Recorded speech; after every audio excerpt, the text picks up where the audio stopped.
Back in 2005, when I think atheism wasn't quite as popular and it was more mainstream for Christians to spread their word through various sources, including the internet, I received an email which was essentially a pro-life argument involving Beethoven.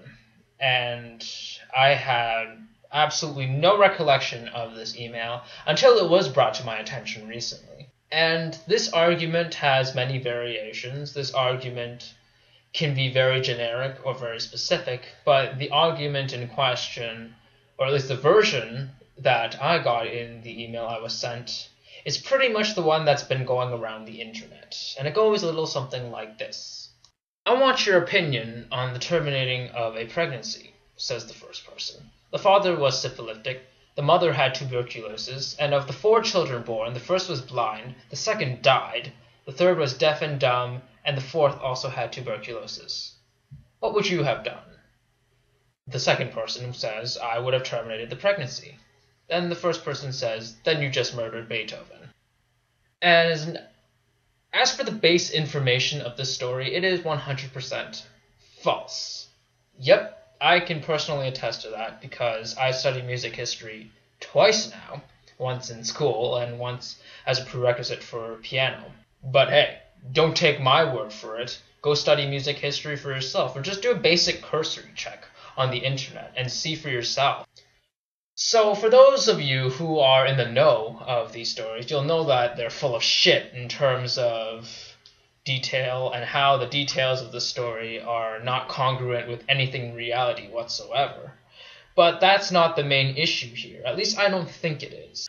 Most of you will probably want me to address the main argument in this short little paragraph, which is that if you abort the life of a child, that child, which would have had the potential to maybe cure AIDS, cure cancer, be the next Gandhi or something like that, that child would be gone from the world and you've just lost a whole bunch of potential for human greatness. The first and most obvious sign of weakness in this argument is that it can be used exactly the same way, except for the opposite side. So for every Gandhi or for every Martin Luther King that we have potentially killed, we could also potentially allow a Hitler or another Mao or another Stalin in this world if we don't abort the child. Note that I am not saying that this is a valid reason why we should abort children. That's never been my contention and it never will be. My point is, in showing that this argument can be used for my side as well as the pro-life side, that this argument is completely meaningless and should not be used.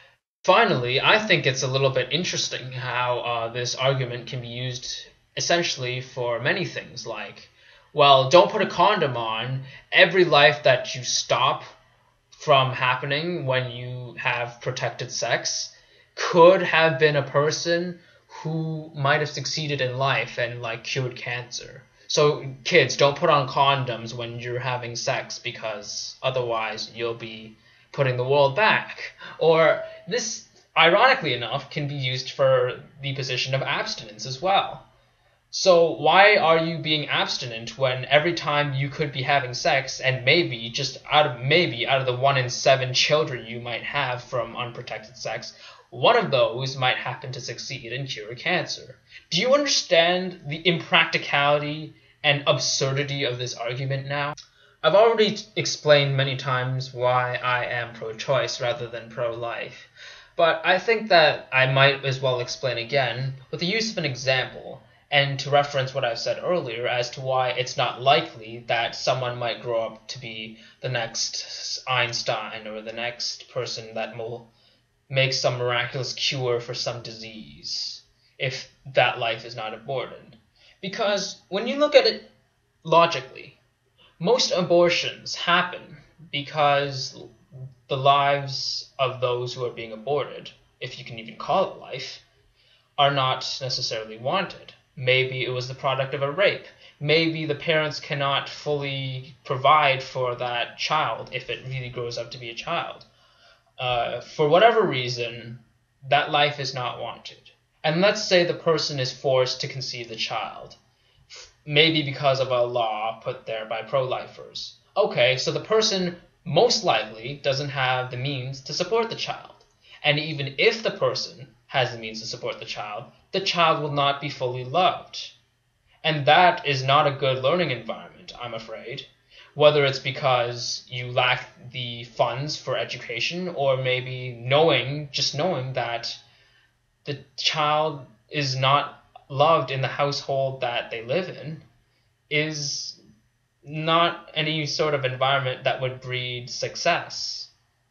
And going along that line of thinking, maybe someone might succeed through all odds. Maybe someone might just rise from the gutters, from having no education, from living in an orphanage maybe, and they might grow up to be the next person that will cure cancer.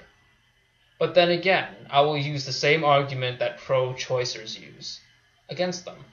What are the odds that someone who was not wanted in the first place, who was forced to live a life probably in poverty and probably without much education, what are the chances that someone like that will grow up and improve our society in some meaningful way? May the truth always be heard.